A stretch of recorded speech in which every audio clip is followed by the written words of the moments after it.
E se a palavra não falar com o pregador, ela será inútil aos ouvintes do pregador. Então eu quero convidar você que pode, que tem a Bíblia no seu celular, você que tem a Bíblia aí em mãos e que tirou esse tempo para dedicar-se à palavra de Deus, que você abra a sua Bíblia no Salmo 34, o verso 5. Esse texto tem falado comigo, esse texto tem falado com a minha família e com a minha casa. E eu tenho certeza que por meio dele, Deus vai comunicar algo ao teu coração. Salmo 34, verso 5, que diz assim: olharam para ele e foram iluminados, e os seus rostos não ficaram confundidos. Olharam para ele e foram iluminados, e os seus rostos não foram ou não ficaram confundidos. A palavra de Deus, ela traz esse salmo, salmo de número 34, que é um salmo extremamente bonito, composto por Davi. E esse salmo ele traz inúmeras lições, inúmeros preceitos, inúmeros significados para a nossa vida.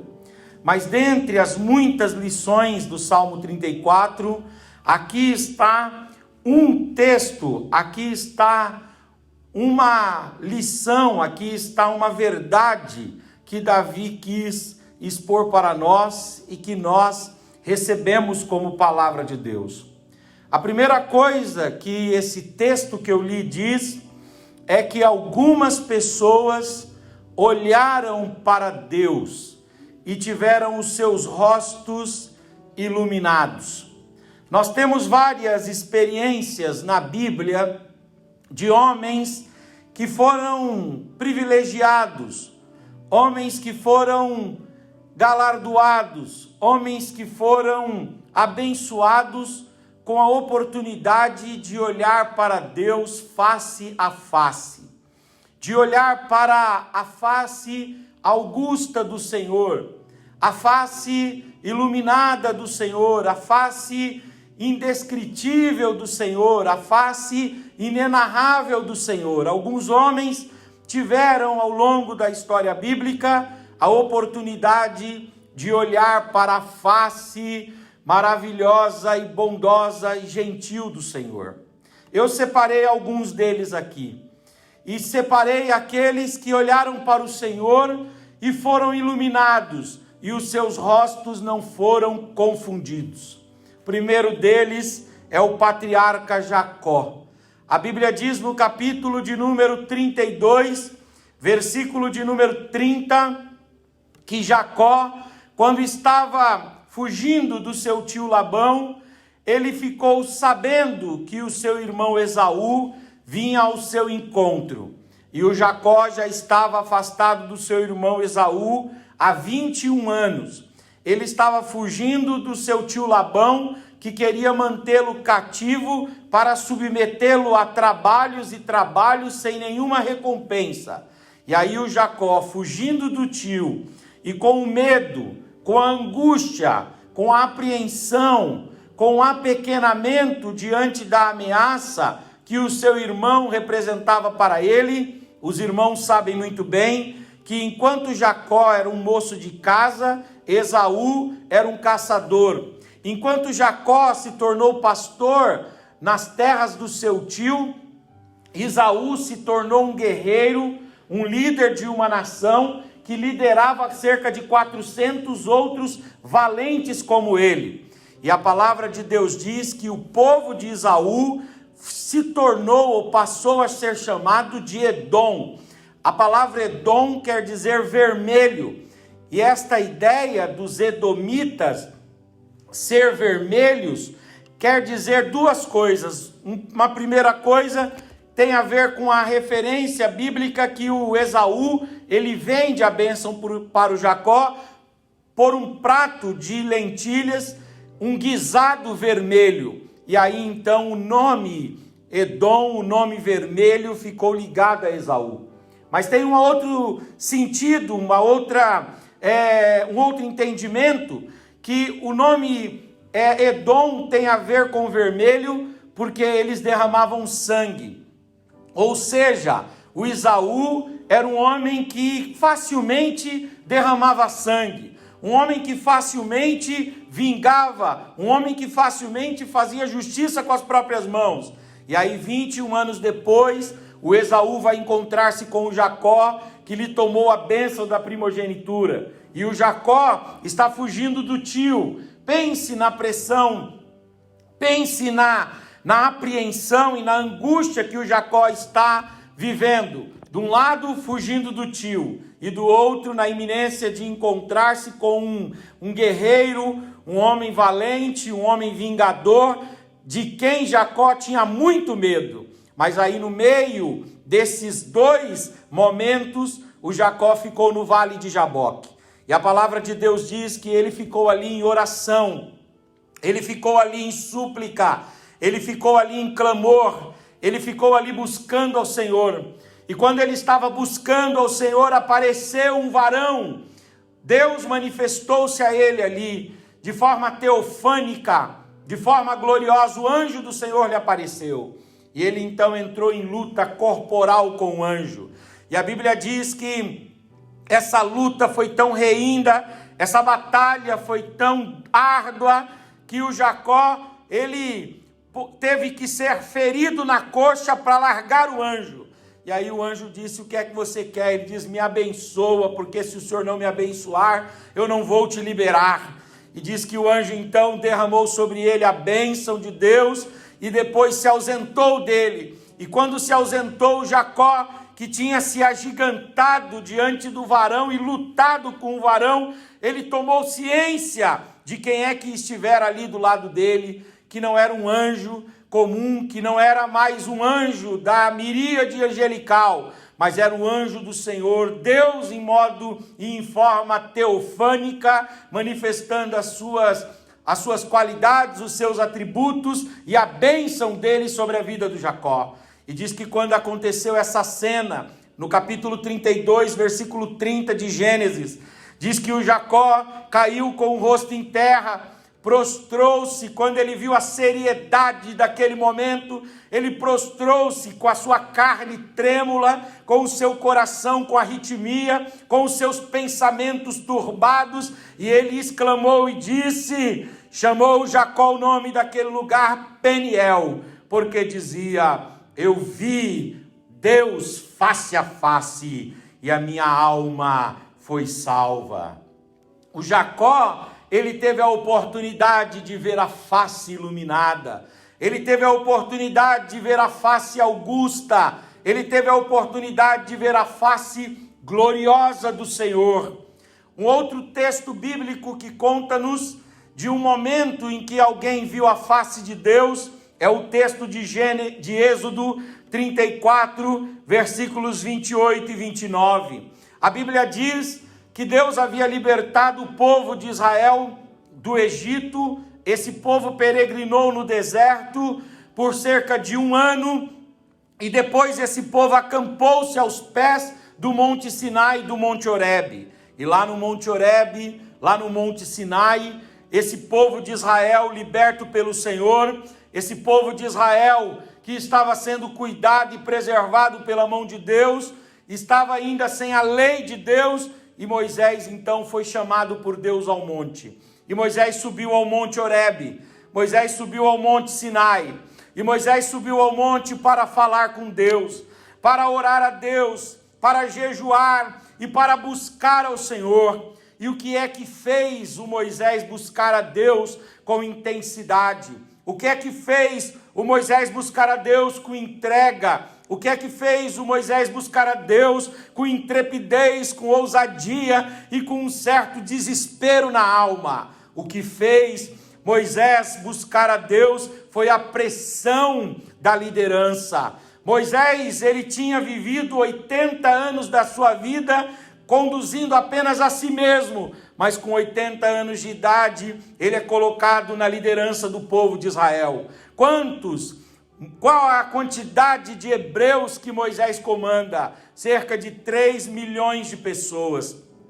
3 milhões de pessoas que são murmuradoras, 3 milhões de pessoas que cobram a liderança, 3 milhões de pessoas que colocam o dedo em riste, que ameaçam, que dizem que Moisés não devia estar sabendo o que estava fazendo, porque se soubesse deixaria esse povo lá no Egito. 3 milhões de pessoas que estavam fazendo uma pressão crítica sobre Moisés por conta da sua liderança. E aí então Moisés sobe o Monte Horebe e vai orar a Deus, dizendo: Senhor, o que é que eu vou fazer? Eu passei 80 anos da minha vida sem liderar uma pessoa, mas agora o Senhor me chama, me usa para libertar o povo lá do Egito, me traz esse povo sobre as minhas costas durante esse 1 ano, e agora eu acampei aqui. É o primeiro momento que eu tenho de alento, de análise, é o primeiro momento que eu tenho de autocrítica, e a conclusão que eu chego é esta: o que é que eu estou fazendo à frente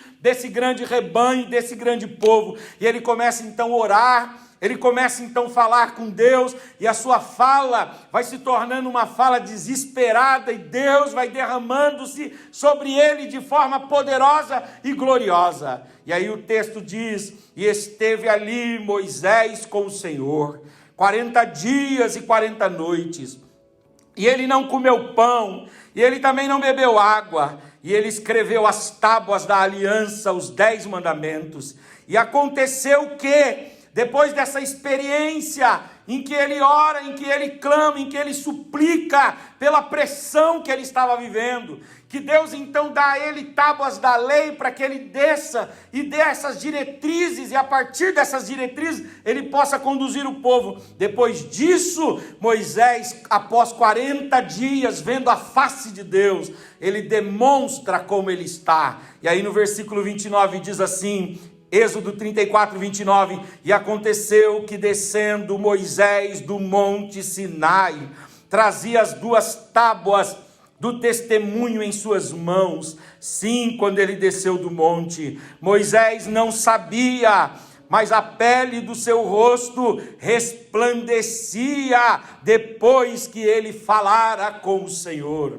É muito interessante esse texto, que o rosto de Moisés foi iluminado, a carne de Moisés foi tocada pela apoteose da presença de Deus. A presença de Deus não tocou apenas as sinapses mentais, não tocou apenas as emoções, não tocou apenas o interior de Moisés, mas a glória de Deus, a presença de Deus, a face augusta, maravilhosa do Senhor também envolveu a pele, o rosto, e manifestou-se no corpo de Moisés, iluminando a Moisés, aleluias, e trazendo para ele reflexo da glória de Deus em sua vida.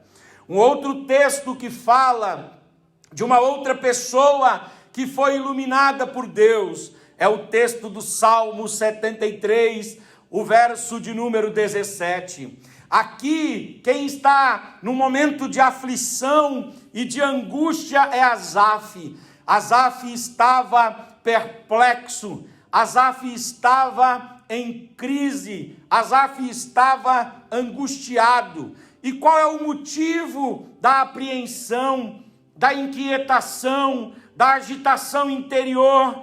Qual é o motivo do medo, do pavor, da fobia e do estresse de Asaf no Salmo 73? Ele estava indignado, porque ele olhava para o ímpio e ele via que o ímpio prosperava mesmo apesar do seu caminho de impiedade. E ele olhava para o justo e ele via que o justo vivia debaixo de sofrimento e de luta e de angústia. E então, quando ele começou a fazer esse paralelo, quando ele começou a fazer esse comparativo entre a qualidade de vida do justo com a qualidade de vida do ímpio, o Asaf ficou perturbado, perplexo, angustiado, e ele disse: olha, o ímpio, ele não tem nenhum aperto na sua vida, ele não tem nenhuma amargura na sua vida, e isso foi deprimindo o maestro, o músico, o musicista, o salmista Asaf. Ele ficou deprimido, angustiado, apequenado, porque ele comparou o ímpio com a sua fortuna e o justo com as suas lutas, as suas intempéries e as suas contingências diárias. E aí então ele chegou a uma conclusão que era melhor ser ímpio do que ser justo, era melhor viver na injustiça, na impiedade, na imoralidade, na pecaminosidade, era melhor viver entregue a si mesmo, cumprindo os desejos da carne e realizando toda a obra má. Por quê? Porque ser justo era sinal de sofrimento, mas ser ímpio era aparentemente sinal de bem-estar. E aí nessa crise, a Bíblia diz que quando ele estava já quase desviando, quase abandonando a palavra, quase se esquecendo de Deus, veio no seu coração uma inspiração para ele entrar no templo, para ele entrar dentro da casa de Deus. E a Bíblia diz que ele entrou então no templo, e no templo ele orou a Deus, e ele foi visitado pela presença de Deus. A Bíblia diz que ele então, ao entrar no santuário de Deus, ele foi iluminado, ele foi esclarecido, o seu rosto refletiu a glória e o poder de Deus, e ele compreendeu o fim dos ímpios e o fim dos justos, e ele entendeu que os ímpios podem até ter algum aparente sucesso, podem até ter alguma aparente tranquilidade na vida, mas o fim da impiedade é morte, morte espiritual e morte eterna, mas o fim da justiça é vida eterna com o Senhor. O fim da justiça, aleluias, é recompensa e galardão e a oportunidade de viver ao lado do Senhor. O Asaf teve o seu rosto iluminado pelo Senhor e ele foi esclarecido. Ainda nós temos outro exemplo na Bíblia, que está no livro de Isaías, capítulo de número 6, quando o profeta, no ano em que morreu o rei Uzias, no ano em que morreu o primo de Isaías, no ano em que morreu um parente, Isaías é um profeta palaciano, ele tem relacionamento com os reis. Isaías muito provavelmente devia ser de linhagem real. Isaías, ele era um homem que tinha amizade com Uzias, ele tinha relacionamento, e quando a morte do Uzias aconteceu, o Isaías ficou extremamente sensibilizado. O Isaías ficou extremamente chocado, enlutado, ele ficou extremamente tocado, ele ficou extremamente vencido pela morte, pelo luto, pela perda do seu primo Uzias. E aí, quando ele estava extremamente enlutado, estava com as suas vestes rasgadas num sinal de humilhação, estava com cinza sobre a sua cabeça num sinal de entrega a Deus, ele então entrou em oração e em clamor, e ele foi suplicar a Deus. Ele foi buscar a face de Deus, e ele entrou no templo, e a Bíblia diz em Isaías capítulo 6, que quando ele entrou no templo, ele estava ali chorando, com os seus olhos tomados de lágrimas, com a sua mente entenebrecida pela dor, com o seu coração gelado pelo sofrimento, quando ele estava ali vencido pelo luto, ele buscou a face de Deus, ele buscou a presença de Deus, e a Bíblia diz que Deus descortinou para Isaías uma grande revelação. Ele viu um alto e sublime trono, e assentado sobre esse alto e sublime trono, Isaías viu o Senhor, e ele viu então as vestes do Senhor que tomavam o templo, ele viu então as mãos do Senhor abanando e manifestando a sua regência e o seu controle da história do mundo e das eras. E Isaías viu serafins, e esses serafins, eles estavam em torno da face do Senhor, e diante da face do Senhor os serafins cantavam dizendo: Santo, Santo e Santo é o Senhor dos exércitos, e toda a terra está cheia da sua glória. A Bíblia diz que quando Isaías viu a face do Senhor refletida no louvor, no cântico dos serafins, o Isaías caiu e ele então foi tocado, aleluia, pela santidade, pela pureza, pela comissão de Deus, e ele se levantou daquela experiência diferente, mudado e transformado. Isaías viu a face de Deus e teve o seu rosto transformado, aleluia, e foi iluminado. Ainda Davi, no Salmo 34, no verso 5, Davi também está passando por uma aflição. Se vocês derem uma olhada em qual é o contexto do Salmo de número 34, vocês vão ver que Davi, ele estava abrigado com Abimeleque, e a palavra de Deus diz que ele, quando estava prestando um serviço para Abimeleque, que era um serviço de freelance com alguns homens, mas de repente alguém veio para Abimeleque e disse assim: o Davi vai te trair. O Davi, ele está infiltrado no seu exército, mas ele vai te trair. E aí, então, se levantaram para matar Davi. Mas quando fizeram isso, Davi fingiu-se de louco.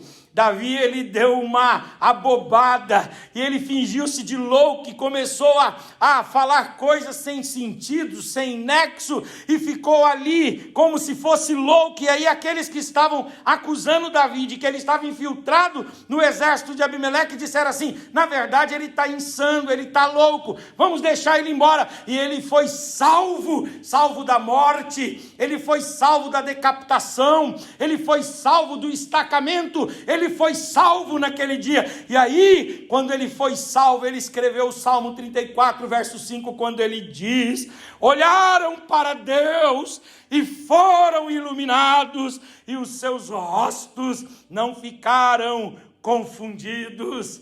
Davi está falando aqui de Jacó, Davi está falando aqui, sim, com certeza, ele está falando de Moisés, Davi está falando aqui de Asaf, Davi está falando aqui de Isaías, Davi está falando aqui de todos os homens, mas ele está falando da sua própria experiência. E qual é a sua experiência? Quando ele estava cercado pelos seus inimigos, quando ele estava sendo acusado indevidamente, quando ele estava vencido por todos que estavam ao seu redor, e ele estava com a espada dos soldados ao seu redor sobre a sua cabeça, e ele iria morrer. O que ele teve, o que ele pôde fazer, o que lhe restou de saída, ele não podia pegar na espada porque ele era sozinho, ele não podia chamar os seus homens porque eles não estavam ali perto, ele não podia relembrar e rememorar todos os seus feitos extraordinários porque nada valeriam ali. Então o que ele pôde fazer no seu desespero, Davi pôde olhar para a face augusta do Senhor, e enquanto ele está fingindo-se de louco diante do exército, no seu interior ele está dizendo: Senhor, eu não sei mais até quando eu vou aguentar vivo aqui, mas faz alguma coisa, cega os meus inimigos e age em favor da minha vida. E a palavra de Deus diz que enquanto ele estava se fingindo de bobo da corte diante das pessoas que estavam ao redor dele ali, no coração ele clamava ao Senhor e olhava para a face de Deus, e Deus ia iluminando, Deus ia o dirigindo, Deus ia o socorrendo, e de repente ele foi salvo para a glória, honra e louvor do Senhor. Daí ele escreve: olharam para ele e foram iluminados, e os seus rostos não ficaram confundidos. Davi está fazendo menção, por fim, à bênção sacerdotal. Se você ler a bênção dos sacerdotes, lá no capítulo 6 do livro de Números, no versículo 24, Deus disse a Moisés: chama o Arão e os seus filhos, e diga para Arão que Arão vai abençoar Israel da seguinte forma, e os sacerdotes vão abençoar o povo dizendo o seguinte: o Senhor te abençoe e te guarde, e o Senhor faça resplandecer o seu rosto sobre ti e tenha misericórdia de ti. E o verso 26, o Senhor sobre ti, ele levante o seu rosto, a face augusta, a face adorada, a face iluminada,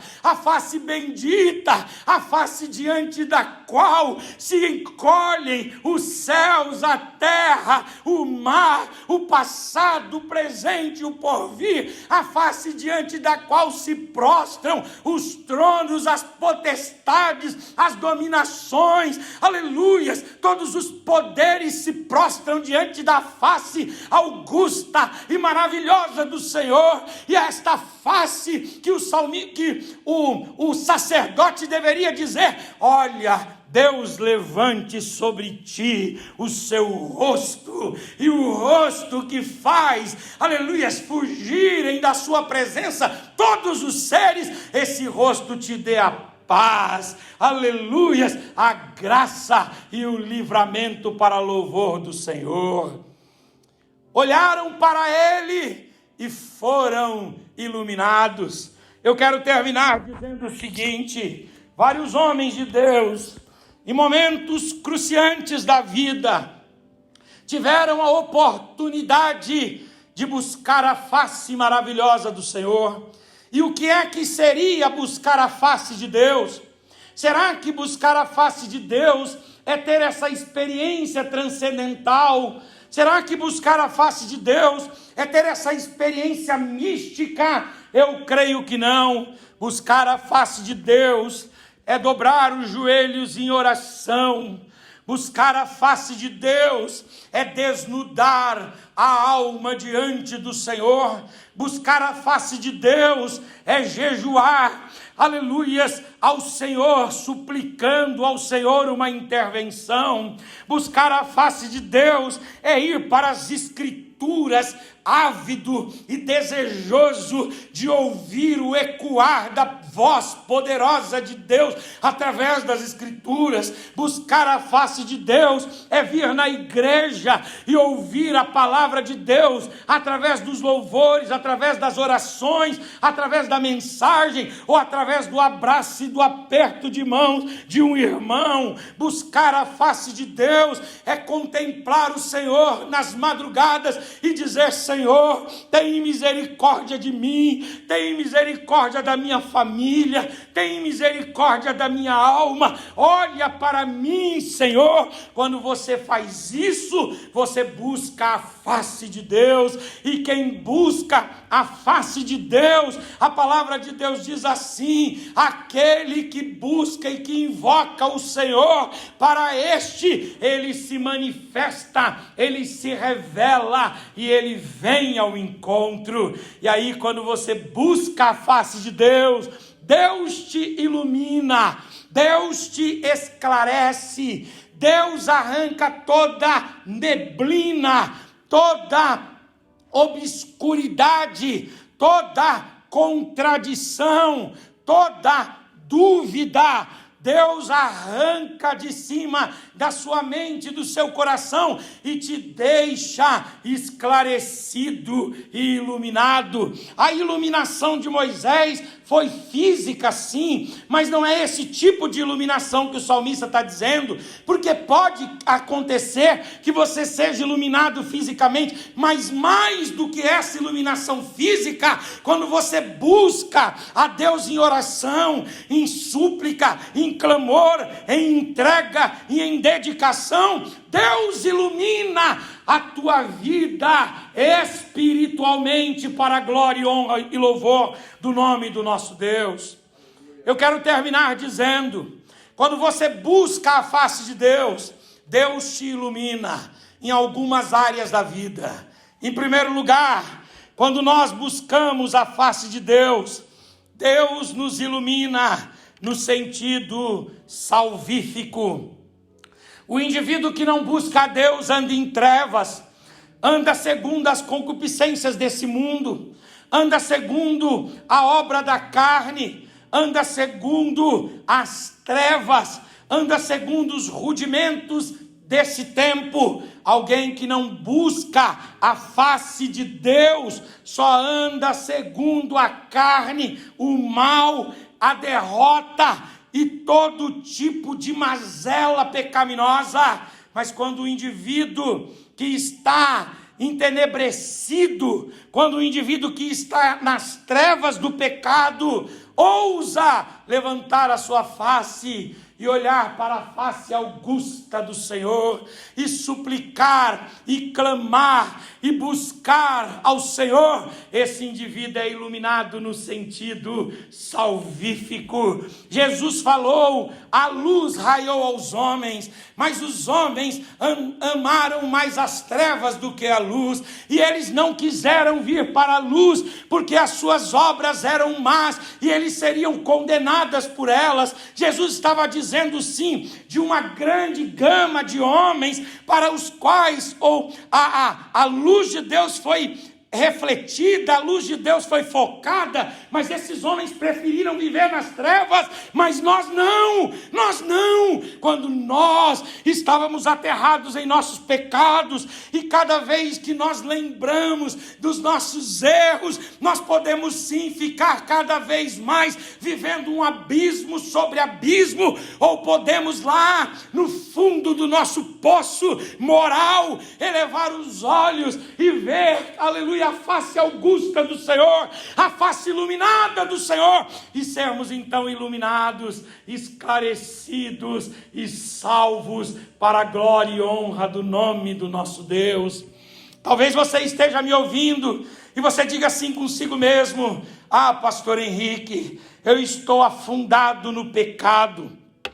Seja porque você não é crente, ou seja porque você, mesmo sendo crente, não consegue manter uma vida pia e justa diante de Deus, eu tenho um recado para você: ousa levantar a tua face, ouse erguer o teu rosto e olhe para o Senhor, e você vai ver que Ele vai te iluminar com a salvação, Ele vai te iluminar com o perdão dos pecados, Ele vai te iluminar, escrevendo o seu nome no livro da vida, Ele vai te iluminar, selando você com o Espírito Santo dEle, Ele vai te iluminar, transportando você do reino das trevas para o reino da luz, o reino do Filho do amor de Deus, aleluias.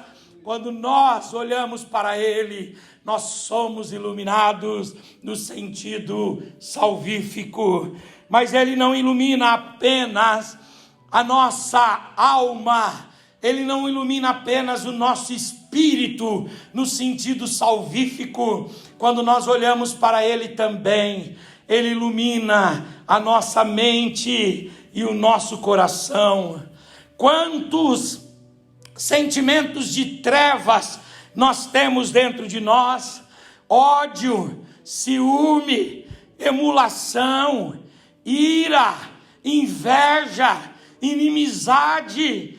Quantos sentimentos ruins nós temos dentro de nós: amargura, tristeza, angústia, medo, aleluias. Quantas emoções e quantos sentimentos entenebrecidos nós temos dentro de nós. Mas aí, quando nós estamos aterrados, quando nós estamos, aleluias, vencidos por esses sentimentos tétricos, esses sentimentos hostis, inóspitos, ruins, quando nós estamos envolvidos nesses sentimentos terríveis, entenebrecidos, o Senhor nos convida e diz: você quer ter o teu coração iluminado? Aleluia, saia desse sentimento ruim e olha para Ele, e você vai ver a luz do Senhor entrar pelas frestas do seu coração, a luz do Senhor vai entrar pelas brechas da sua alma, e vai trazer, aleluia, claridade, vai trazer sentimentos positivos, sentimentos sarados, curados, perdoados e aleluia, e restaurados pelo Senhor. ao invés do ódio, a luz do Senhor trará o perdão. Ao invés, aleluia, da angústia, a luz do Senhor trará alegria. Ao invés da tristeza, aleluia, a luz do Senhor trará felicidade. A luz do Senhor nos ilumina emocionalmente. Mas essa luz não só nos ilumina emocionalmente, também nos ilumina na mente. Quantos pensamentos entenebrecidos têm passado pela mente das pessoas? Esses dias difíceis, quantos pensamentos de morte, quantos pensamentos de que a vida não terá futuro, quantos pensamentos horríveis de que não vale a pena viver, de que não vale a pena projetar, de que não vale a pena desejar ou ter sonhos, porque a vida humana vai ser cefada e destruída. Esses nossos dias têm sido dias de provas mentais, dias de provas, aleluias, da inteligência humana, e muita gente está capitulando, muita gente está perdendo a batalha na mente, e está deixando surgir na mente, nas sinapses mentais, na inteligência, na razão, pensamentos nefastos de morte, pensamentos nefastos de perda da esperança,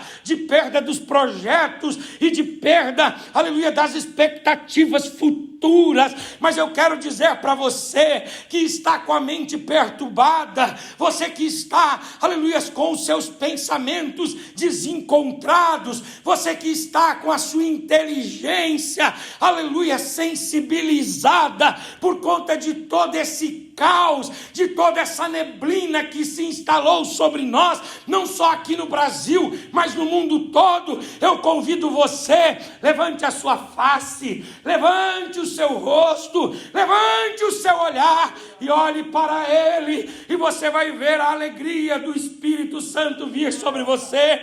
Você vai ver o Espírito Santo trabalhando, aleluias, na sua mente, no seu intelecto, na sua inteligência, na sua criatividade, no seu raciocínio, na sua memória, na sua capacidade de intelecção. Você vai ver, aleluia, a mão de Deus abrindo a tua mente e fazendo você ainda projetar e desejar coisas maravilhosas para o seu futuro e a sua família. Olhando para Ele, foram iluminados, a iluminação salvífica, a iluminação emocional, mas a iluminação intelectual e mental da parte do Senhor. Mas o Senhor não só nos ilumina nesses sentidos que eu já disse aqui. Eu, para terminar, quero falar de mais 2 momentos. O Senhor também nos ilumina no sentido, aleluias, de nos esclarecer as relações pessoais que nós temos. O salmista, ele diz assim, olhando para Ele: os seus rostos foram iluminados e eles não ficaram confundidos. Quantas vezes nos confundimos em relação às pessoas? E nos confundimos em 2 aspectos. Primeiro, achamos que as pessoas estão desejando e fazendo bem para nós, e no fundo estão fazendo mal. Nós precisamos ser esclarecidos em relação a isso. E há um outro momento em que pensamos que no fundo, o que elas querem é nos prejudicar, o que elas querem é nos trazer atraso de vida, e no fundo o que elas querem é nos proteger, nos orientar e nos dirigir. Eu quero dizer para você, em nome de Jesus, talvez você olhe para as pessoas ao seu lado e você diga assim: eu não tenho ninguém em quem eu possa confiar, eu não tenho ninguém que eu possa me abraçar, eu não tenho ninguém que eu possa me apegar, eu me sinto só, eu não tenho meu esposo, eu não tenho minha esposa, eu não consigo dividir essa minha carga emocional e interior com ninguém ao meu redor. Talvez não porque essa pessoa vai me trair, mas não necessariamente por isso, mas talvez muito mais porque eu quero proteger essa pessoa, e seja lá por que for, eu fico sozinho. E talvez você diga assim: meu Deus, quem eu tenho por mim? Aleluia. E aí você nessa relação fica perdido e desencontrado, até você levar os seus olhos para a face augusta do Senhor. E quando você faz isso, Deus mostra quem é quem ao seu lado.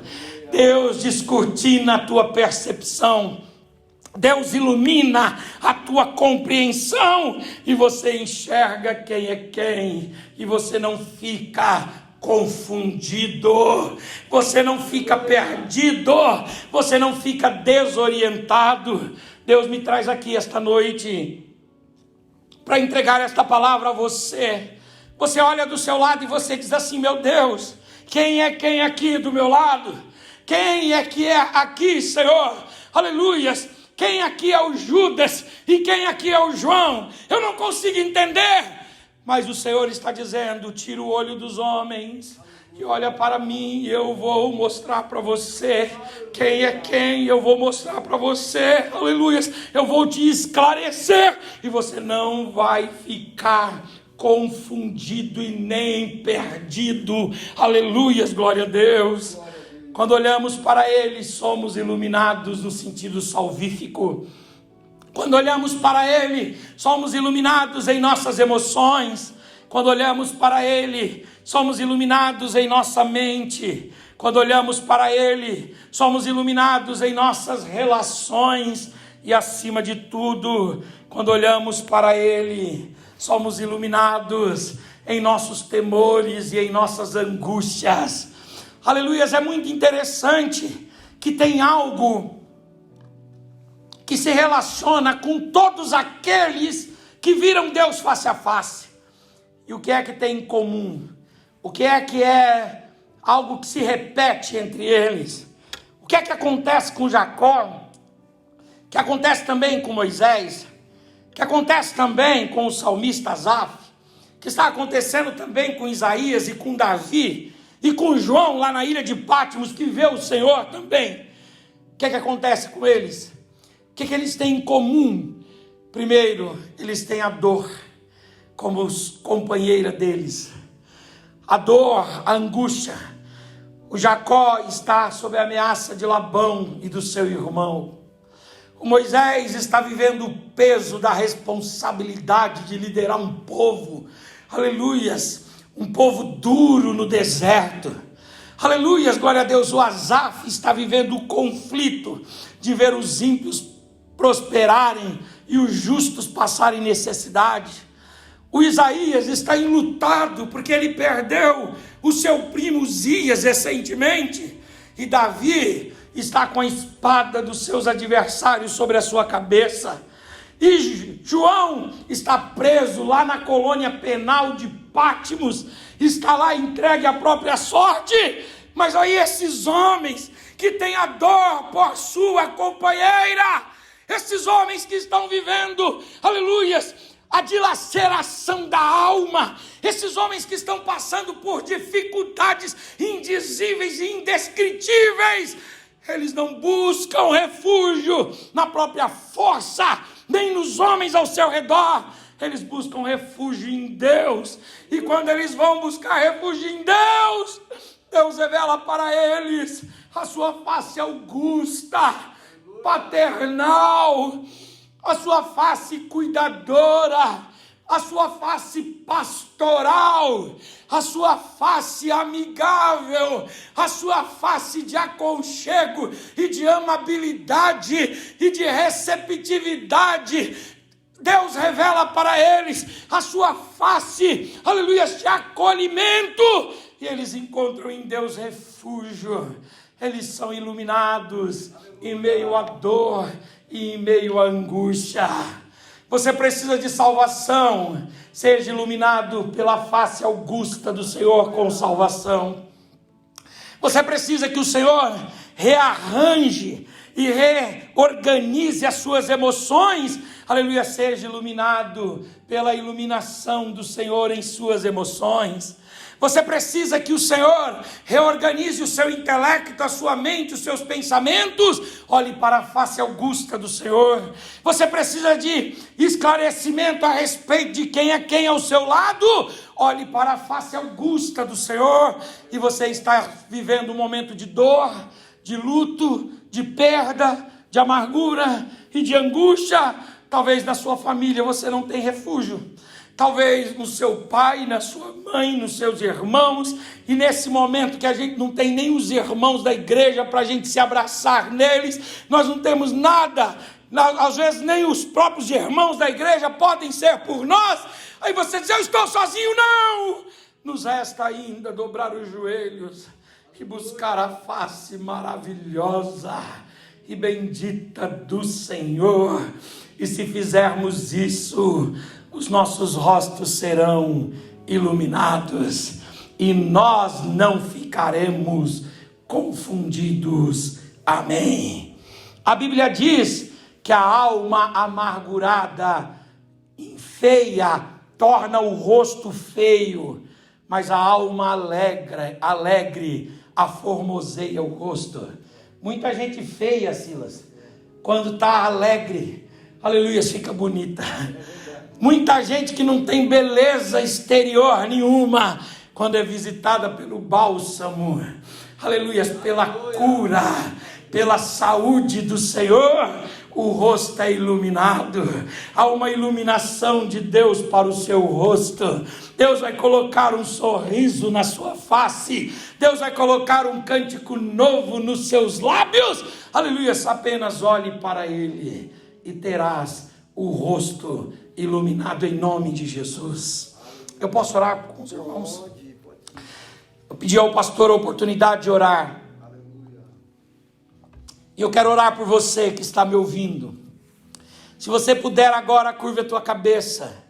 Feche os seus olhos. Pai, em nome de Jesus, nós pregamos a tua palavra aqui, Senhor. E a tua palavra é viva e eficaz. A tua palavra ela é mais cortante do que qualquer espada de 2 gumes.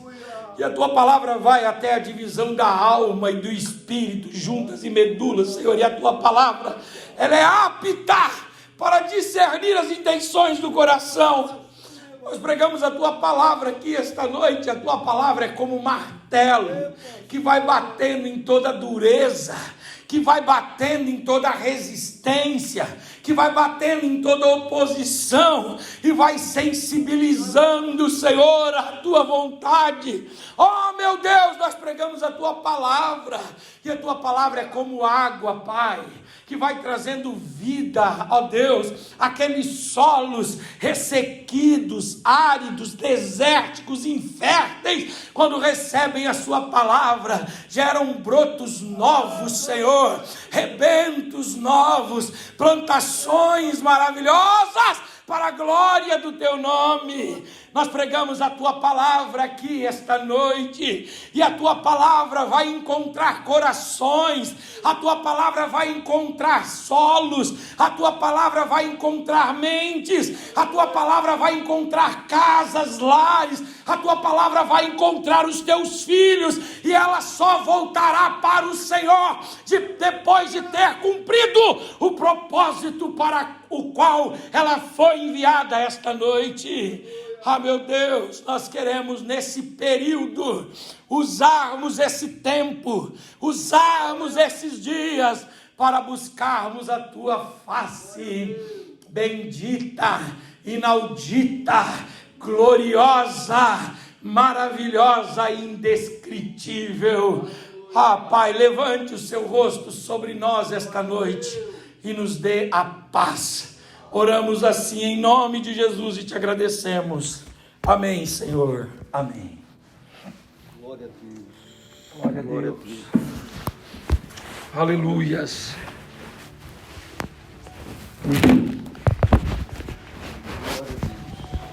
Glória a Deus. Aleluia. Nós